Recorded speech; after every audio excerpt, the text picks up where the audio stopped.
जब एक देश के अंदर लोकतांत्रिक तरीके से चुनाव होता है, 5 साल के लिए सरकार चुनी जाती है, तो हर 6 महीने में, हर 1 साल के अंदर ये सर्वे दिखाने का ये कौन सा नया ड्रामा है। और जो लोग आज ये चुनाव दिखा रहे हैं, तो उन लोगों को ये समझना पड़ेगा कि देश पीआर से नहीं चलता है। आप देख रहे हैं सौगंध टीवी, सौगंध वतन की। नमस्कार, मैं शालिनी झा और आप देख रहे हैं सौगंध टीवी। 2024 में लोकसभा चुनाव होने हैं और इसको लेकर अब गिनती शुरू हो चुकी है, क्योंकि इस साल 9 राज्यों में चुनाव हैं और जिस तरीके से पार्टी ताबड़तोड़ जो है वो कोशिशें कर रही हैं कि किस तरीके से प्रधानमंत्री का नया चेहरा बन पाए, इसी को लेकर एक नया सर्वे सामने आया है। मुद्दे को लेकर हमारे साथ बातचीत करने के लिए इस वक्त राजनीतिक विश्लेषक के तौर पर वेद शर्मा जी मौजूद है। बहुत बहुत स्वागत है सर आप। धन्यवाद। सर्वे आ चुका है 2024 के लिए। पहले जो नंबर पर हैं वो अभी भी प्रधानमंत्री बने हुए हैं, लेकिन दूसरे नंबर पर अरविंद केजरीवाल लग रहा है कि टक्कर दे रहे हैं। नहीं, देखिए, देश की जनता को और आपके जैसे तमाम पत्रकारों को पता है ये सर्वे कैसे बनाए जाते हैं और कैसे दिखाए जाते हैं। 2019 में लोकसभा का चुनाव हुआ, भारतीय जनता पार्टी को अभूतपूर्व जो है मैंडेट मिला। उसके 6 महीने बाद से कुछ प्रायोजित लोगों ने इस देश के अंदर जो है तमाम तरीके के सर्वे दिखाने शुरू किए। जब एक देश के अंदर लोकतांत्रिक तरीके से चुनाव होता है, 5 साल के लिए सरकार चुनी जाती है, तो हर 6 महीने में, हर 1 साल के अंदर ये सर्वे दिखाने का ये कौन सा नया ड्रामा है। और जो लोग आज ये चुनाव दिखा रहे हैं, तो उन लोगों को ये समझना पड़ेगा कि देश पीआर से नहीं चलता है। बहुत सारे लोग हैं, बड़े सारे इस देश के अंदर पीआर स्ट्रैटेजिस्ट हैं, जो खुद जो है तमाम राजनीतिक प्रयोग करने के बाद आज बिहार के अंदर एक सुराज यात्रा पे निकले हुए हैं, परंतु बैक ऑफ द माइंड वो जो है एक बीआरएस करके एक नई पार्टी आई है। आपने देखा, देखिए हमारे देश के लोकतंत्र की खूबसूरती ये है कि कभी 20 सीटों वाली मायावती भी इस देश में प्रधानमंत्री बनने का ख्वाब देखती थी, लालू प्रसाद यादव इस देश में प्रधानमंत्री बनने का ख्वाब देखते थे। ख्वाब देखना गलत बात नहीं है, परंतु उसकी रियलिटी क्या है, उसकी प्रैक्टिकलिटी क्या है, क्या वो संभव है?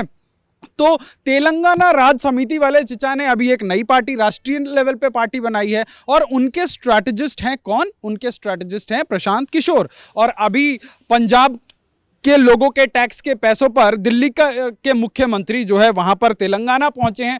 तो ये जो तीसरा और चौथा मोर्चे बनाने वाले लोग हैं, जो साल में जिस राज्य का पूरा बजट 65,000 करोड़ का है, उसका मुख्यमंत्री 2-2.5 करोड़ रुपए जो है ऐड पे उड़ा रहा है। और वो अगर कोई ऐड अगर देश के अंदर दूसरे नंबर पर अरविंद केजरीवाल को जो है लोकप्रिय दिखाता है प्रधानमंत्री के बाद, तो मुझे लगता है वो जो सर्वे है वो अपने आप में ही सबसे बड़ा जो है एक फ्रॉड सर्वे है, जिसकी कोई भी विश्वसनीयता नहीं है। तो इस प्रकार के सर्वे अभी आज भी दिखेंगे, आज के 1 महीने बाद भी दिखेंगे। अभी देखिए, एक बहुत बड़े पत्रकार हैं और उनको मेडिसन स्क्वायर के बॉक्सर के नाम से जाना जाता है, और आज उन्होंने एक ट्वीट डाला है कि जो है पंजाब में कांग्रेस के मनप्रीत बादल ने जो है आम आदमी पार्टी की जगह जो है भारतीय जनता पार्टी को क्यों चुना। अब वो पत्रकार आम आदमी पार्टी के प्रवक्ता हैं या वो सच में पत्रकार हैं, उनके पेट में क्यों दर्द होता है, ये तमाम सवाल हैं। और ऐसे ही पत्रकार, ऐसे ही सूडो सेकुलर पत्रकार देश के अंदर एजेंडा सेट करने का काम करते हैं। और अब इस देश के अंदर नरेंद्र मोदी के नेतृत्व में देश में पूरा का पूरा पॉलिटिकल पैराडाइम शिफ्ट हुआ है, और उसके बाद अब जो है कोई पत्रकार एजेंडा सेट नहीं करेगा, अब जो है देश की जनता एजेंडे तय करेगी। देश की सरकार उन लोगों के जो है उनकी महत्वाकांक्षाओं पर खरी उतर रही है, नहीं उतर रही। आप सोचिए, इस देश के अंदर आप 2004 से लेकर 2014 का समय उठाइए, कांग्रेस ने तमाम हर 5 साल बाद एक नया घोषणा पत्र लाके देश की जनता के सामने रखा। क्या कांग्रेस ने हर 5 साल के बाद बताया देश की जनता को जाके कि भैया हमने 5 साल पहले ये घोषणा पत्र दिया था, इसमें से हमने 70% काम कर लिए, 80% काम कर लिए, अब 20% बाकी, हमें तो पुनः मैंडेट दिया जाए। इन्होंने क्या किया? 2009 के चुनाव में टैक्स पेयर के पैसों का 60,000 करोड़ रुपया बाप का माल समझकर जो है किसानों को जो है लोन वेवर के नाम पर अपने बड़े बड़े जो है लैंडलॉर्ड्स का जो है कर्जा माफ करने के अलावा कोई दूसरा काम नहीं किया। 180 वाली कांग्रेस 203 पर पहुंच गई। फिर वही लूली लंगड़ी सरकार बनाई। फिर 2009 से 2014 तक इन्होंने जो है जम के भ्रष्टाचार किया। और जब जनता को एक नई आशा की किरण नजर आई नरेंद्र मोदी के रूप में, तो देश की जनता ने नरेंद्र मोदी को प्रचंड बहुमत दिया, प्रचंड बहुमत। 30 साल के इतिहास में पहली बार ऐसा हुआ कि किसी पार्टी को पूर्ण रूप से बहुमत मिला और नरेंद्र मोदी ने 5 साल वो सरकार चलाई। और नरेंद्र मोदी ने दुनिया के देश के लोगों के बीच में जाकर ये कहा कि आपने मुझे 5 साल मैंडेट दिया, 5 साल में मैंने ये काम किया और अब मैं आगे ये करूंगा। 2019 में देश की जनता ने उनको उससे भी अधिक मत देकर जिताया। आज राज्य दर राज्य जहां भाजपा का कोई नाम लेवा नहीं होता था, आज वहां भाजपा कैसे मजबूत हो रही है? क्यों? क्योंकि इस देश के अंदर पहले सिर्फ एक जात पात की राजनीति होती थी। आप कोई भी आंकड़ा उठाकर देख लीजिए। यहां देखा, यहां पे ब्राह्मणों की बाहुल्यता है तो एक ब्राह्मण को उठा के टिकट दे दिया। यहां देखा जाटों की बाहुल्यता है, वहां जाट को उठा के दे दिया।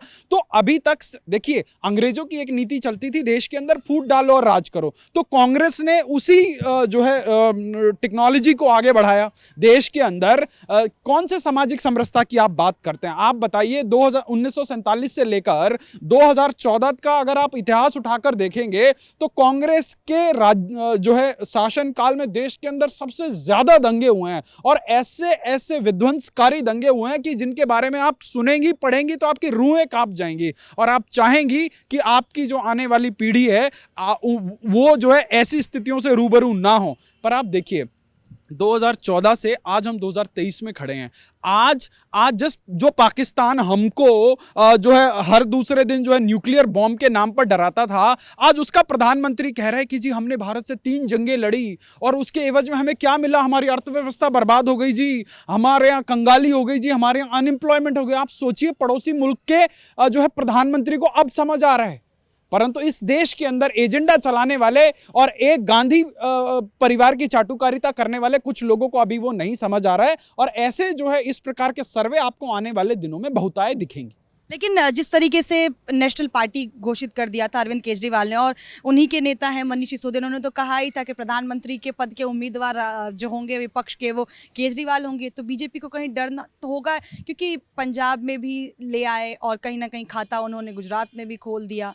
तो डर होगा या नहीं बीजेपी का? क्योंकि राहुल गांधी से भी तो आगे निकल गए हैं ना। आप एक बात देखिए, जो ये आम आदमी पार्टी है, ये जो है नई बोतल में पुरानी शराब है।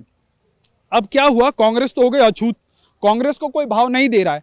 तो ये कांग्रेस का आपने रिफर्बिश करके एक शब्द सुना होगा जो आज देश के अंदर बहुत प्रचलित है। तो ये जो आम आदमी पार्टी है, ये कांग्रेस का रिफर्बिश्ड वर्जन है। और जो आप देखेंगे इन लोगों का किस प्रकार से जो है बिहाइंड द बार एक गठबंधन है। हिमाचल प्रदेश के अंदर अरविंद केजरीवाल सरकार बना रहे थे, अचानक से हिमाचल से जो है आम आदमी पार्टी और इनके नेता गायब हो गए जैसे गधे के सर से सींग। उसके बाद ये भाई साहब नजर आए कहां? सीधा गुजरात में। और गुजरात में तो ये लोगों को लिख लिख के दे रहे थे, चैनलों पर, रोज चैनलों पर बैठते थे और लिख लिख के दे रहे थे कि ये जीतेगा, ये जीतेगा, और जो है पार्टी सरकार बना रही है। जिनके बारे में लिख के दिया था उनका क्या हुआ? उनको कितने वोट मिले? और राहुल बाबा जो पूरे देश के अंदर भारत जोड़ने निकले हैं, 50 साल में जिनको युवा बोला जाता है, जिन्होंने कभी भारत में ये नहीं देखा, जो जिनके बारे में ये कहा जाता है जी इधर से आलू डालो उधर से सोना निकलेगा, जिनको ये नहीं पता कि धान की खेती कैसे होती है, गेहूं की खेती कैसे होती है, वो भाई साहब जो है गुजरात के चुनाव से गायब रहे। आप सोचिए, पिछले चुनाव में गुजरात के अंदर कांग्रेस के 77 विधायक थे और ऐसा क्या हुआ कि कांग्रेस ने पूरा वॉकआउट कर लिया इलेक्शन से। क्या गुजरात की जनता ये सवाल नहीं पूछेगी? क्या देश की जनता ये सवाल नहीं पूछेगी? तो ये एक ऐसा गठबंधन है जो लोगों की नजर में नहीं है, परंतु ये एक दूसरे को आगे बढ़ाने के लिए इस प्रकार के प्रयोग कर रहे हैं इन्होंने। आप सोचिए, पंजाब के अंदर कांग्रेस की सरकार थी, ऐसी क्या एंटी इनकम्बेंसी हो गई कि कांग्रेस बिल्कुल ही साफ हो गई, एक भी विधायक नहीं है कांग्रेस का? क्या ये विचारणीय विषय नहीं है? आप थोड़ा पीछे जाइए, बंगाल के अंदर चुनाव हुआ, बंगाल के अंदर कांग्रेस साफ हो गई। कांग्रेस के लगभग 2 दर्जन 3 दर्जन विधायक हुआ करते थे, कांग्रेस का एक विधायक नहीं है। तो ये बहुत ही विचारणीय विषय है कि कांग्रेस का जो फॉर्मूला है आज देश के अंदर, भले ही मैं सुहागन रहूं ना रहूं, जो है पड़ोसन जो है विधवा होनी चाहिए वाला जो फॉर्मूला जो कांग्रेस के साथ है, कांग्रेस वो भस्मासुर वाली बात है ना कि भस्मासुर ने आखिर में अपने ही सर के ऊपर हाथ रख लिया था। तो कांग्रेस कहीं ना कहीं इस प्रजातांत्रिक व्यवस्था के अंदर एक ऐसा प्रयोग कर रही है कि अब देखिए महाराष्ट्र में क्या हुआ, शिवसेना और कांग्रेस जो एक दूसरे की जो है विपरीत विचारधाराएं हैं, भाजपा को रोकने के लिए वहां एक ऐसा बेमेल गठबंधन हुआ। आखिर में शिवसेना टूट के अलग हो गई। आज उद्धव ठाकरे और उनके परिवार की राजनीतिक बिसात क्या है महाराष्ट्र के अंदर? तो इस प्रकार का ये गठबंधन है, हर कोई अपने आप को प्रधानमंत्री बना रहा है। आप सोचिए, ममता बनर्जी थोड़े दिन उछल कूद कर रही थी, वो जो है तीसरे मोर्चे की प्रधानमंत्री बनना चाहती थी। नीतीश चिचा तो प्रधानमंत्री बनना ही चाहते हैं, उनको तो पता नहीं लालू यादव ने कौन सी सौगंध दिला दी कि जैसे भैया हम बने ना बने आपको बनवा के छोड़ेंगे। उनकी राजनीतिक पिपासा शांत नहीं हुई थी कि इधर तेलंगाना वाले चाचा की भी जो है राजनीतिक महत्वाकांक्षा हिलोरे ले रही है। तो ये देश के अंदर अब सब प्रधानमंत्री बनना चाहते हैं, पर ना नौमन तेल होगा ना राधा नाचेगी।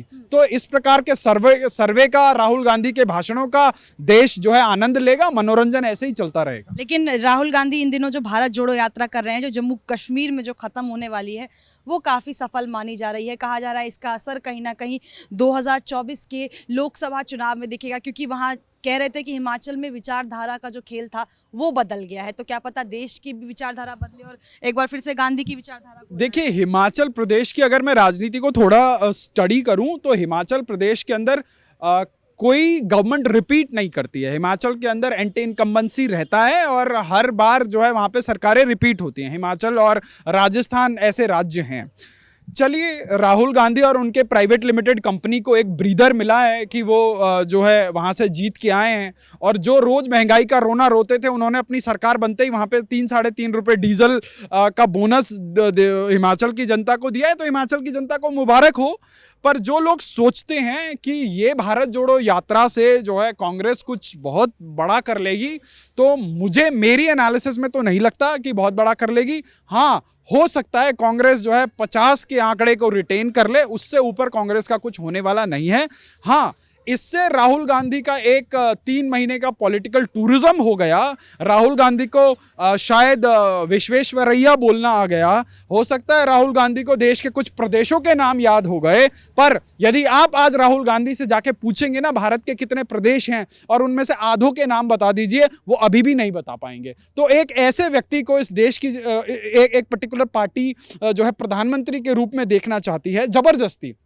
एक होता है ना व्यक्ति जो घोड़ी चढ़ना ही नहीं चाहता, उसको जबरदस्ती चढ़ाया जा रहा है। तो राहुल गांधी वो व्यक्ति हैं जो घोड़ी चढ़ना नहीं चाहते, उनको जबरदस्ती चढ़ाया जा रहा है। तो कांग्रेस का कुछ होने वाला नहीं है, क्योंकि प्रजातांत्रिक लोकतांत्रिक व्यवस्था के अंदर जो जनता होती है वही सबसे बड़ी होती है। जब आप जनता के साथ कनेक्ट नहीं कर रहे हैं, आप बताइए, राहुल गांधी जो है लोगों को रास्ते में चलते वेव कर रहे हैं, किसी को फ्लाइंग किस दे रहे। अरे भाई, जनता जानना चाहती है कि तुम महंगाई कैसे कम करोगे, तुम भ्रष्टाचार कैसे कम करोगे। आप बताइए, आज कांग्रेस शासित राज्यों में सबसे महंगा डीजल पेट्रोल बोला तो है जब हम वापस आएंगे तो हम 500 रुपए में वो दे देंगे, गैस सिलेंडर, किसानों को फायदा पहुंचाएंगे। कांग्रेस 500 रुपए में सिलेंडर कैसे दे देगी? मैं बता तो रहा हूँ, अपने राज्यों में तो शुरू करे, जहां जहां इनकी सरकारें हैं। अभी सरकार आई नहीं कि उन्होंने पहले ही रोना शुरू कर दिया कि जी हम तो बैंकक्रप्ट है, हमारे पास पैसा नहीं है। इनकी सरकार महाराष्ट्र में रही, महाराष्ट्र में सबसे महंगा पेट्रोल बिक रहा था, पेट्रोल डीजल बिक रहा था। इनकी सरकार राजस्थान में है, देश में सबसे महंगा पेट्रोल डीजल राजस्थान में। तो ये जो जनता को, आप देखिए, पहले 80-90 के दशक में जो चलता होगा वो चलता होगा, पर अब ऐसे नहीं चलेगा। क्योंकि हो सकता है कुछ चैनल वाले आपके एजेंडे को आगे बढ़ाते हो, पर आज हर व्यक्ति के हाथ में स्मार्टफोन है और वो जो है सबके हाथों में टिप्स पर है। तो राहुल गांधी ने पिछले चुनाव में भी तो कुछ ऐसा ही दिया था ना कि हम जो है 1500 रुपए महीने का कुछ देंगे। अरे भाई, अपने राज्यों में तो दे दो, जनता विश्वास कैसे करे? कमलनाथ लगभग 1 साल मुख्यमंत्री रहे ना मध्य प्रदेश के, इन्होंने किसका कर्जा माफ किया? किसी का नहीं किया। राजस्थान में आए दिन किसान आत्महत्या कर रहा है, राहुल गांधी क्यों नहीं बोलते? उनकी बहन दौड़ के क्यों नहीं पहुंचती? वहां पे दलितों का उत्पीड़न हो रहा है, वहां गरीबों का उत्पीड़न हो रहा है, क्यों इनका परिवार नहीं पहुंचता? क्योंकि वहां से माल आ रहा है। अब ये माल लाने की कोशिश है। अब जो सुक्खू जी अभी नए मुख्यमंत्री बने हैं, तो पहले वो 10 जनपद की झोलियां भरेंगे, उसके बाद जनता की झोलियां भरेंगे। तो ये देखना बड़ा रोचक होगा कि राहुल बाबा किसके वोट काटेंगे। राहुल बाबा स्थानीय जो क्षेत्रीय पार्टी होती है उनके वोट काटेंगे, या राहुल गांधी किसके वोट काटेंगे। पर एक बात निश्चित है कि भाजपा का वोट बैंक ना कांग्रेस हिला सकती ना कोई और हिला सकता, क्योंकि भाजपा एक नई शैली पे काम कर रही है। देखिए, पहले इस देश के अंदर जातिगत वोट बैंक होता था, आज भारतीय जनता पार्टी लाभार्थियों का एक नया वोट बैंक लेके काम कर रही है। आप सोचिए, उज्ज्वला योजना किसको मिल रही है? जो भी देश की तमाम केंद्र सरकार की योजनाएं हैं जिसका उस व्यक्ति को लाभ मिल रहा है, चाहे वो किसान सम्मान निधि हो, चाहे आपका मेडिकल फैसिलिटी से रिलेटेड आयुष की योजना हो, भाई जो लोग कभी प्राइवेट हॉस्पिटल के दहलीज पर कदम रखने से पहले जिनके पैर कांपते थे, आज वो लोग 5-5 लाख रुपए का इलाज मुफ्त करवा पा रहे हैं। तो आज देश के अंदर एक अभूतपूर्व तरीके से काम हो रहा है। देखिए, देश की दशा और दिशा रातों रात नहीं बदल सकती, उसके लिए समय लगता है, और प्रधानमंत्री मोदी जी के नेतृत्व में भाजपा की सरकार वही काम कर रही है और जनता पुनः विश्वास। तो एक आखिरी सवाल कर लेती हूँ, 24 में मतलब आपको लगता है कि अभी भी कोई पीएम मोदी को टक्कर नहीं दे पा रहा? आप एक बात देखिए ना, कि जो मास्टर ब्लास्टर होता है उसके सामने इन चिलगोजों का क्या काम है? ये क्या करेंगे? आप सोचिए, जो लोग देश की सेना पर विश्वास नहीं करते, जो लोग देश की सरकारों पर विश्वास नहीं करते, देश विरोधी लोगों को एजेंडे को आगे बढ़ाने का काम करते हैं, क्या आपको लगता है कि अगर दिल्ली में काठ की हांडी चढ़ गई तो किसी और राज्य में भी चढ़ेगी? क्यों नहीं चढ़ी? आज जो लोग दिन रात टीवी चैनलों पर पेड प्रमोशन करके ये बोल रहे थे कि हमारी सरकार में, गुजरात में सरकार बनेगी, आज उनका ना मुख्यमंत्री का उम्मीदवार जीता, ना पार्टी का अध्यक्ष जीता। उसके बाद क्या बोल रहे जी, हमने अभूतपूर्व सफलता हासिल की है जी, 12% वोट बैंक मिल गया। अरे भाई, जब तुम्हें कांग्रेस ने पूरा वॉक ओवर दे दिया तो तुम 20% ले आते। 12%, और ये वही है जी, जितना भाजपा हमारे ऊपर सीबीआई का प्रयोग करेगी तो अरविंद केजरीवाल को तो भाजपा सरकार को धन्यवाद देना चाहिए कि आपके ऊपर सीबीआई का प्रयोग किया गया, इसलिए आपके 12% आए। तो ये इस प्रकार की नौटंकी बात जो लोग हैं, जो इस देश के अंदर सोच रहे हैं कि पुराने तरीके से जो है हम काम करके लोगों को बहला फुसला लेंगे, दिल्ली में हो गया तो किसी और राज्य में भी होगा।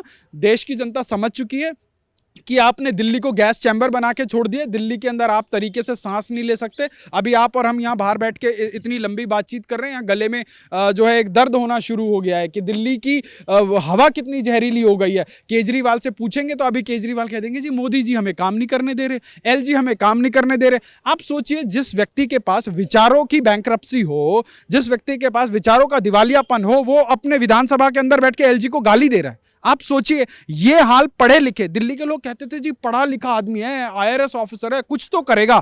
हाँ, कुछ करेगा, क्योंकि उस आईआरएस ऑफिसर को यह पता है कि सिस्टम के अंदर कहां कहां छेद है, सिस्टम में कहां खेला जा सकता है, और वो व्यक्ति दिल्ली की जनता और देश की जनता के साथ खेलने के अलावा कुछ काम नहीं कर रहा।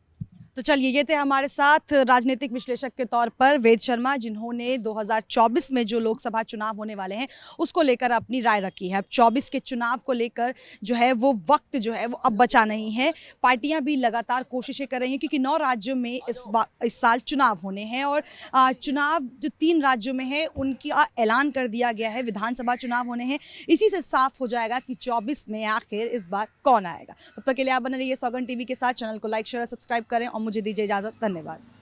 आप देख रहे हैं सौगंध टीवी, सौगंध वतन की।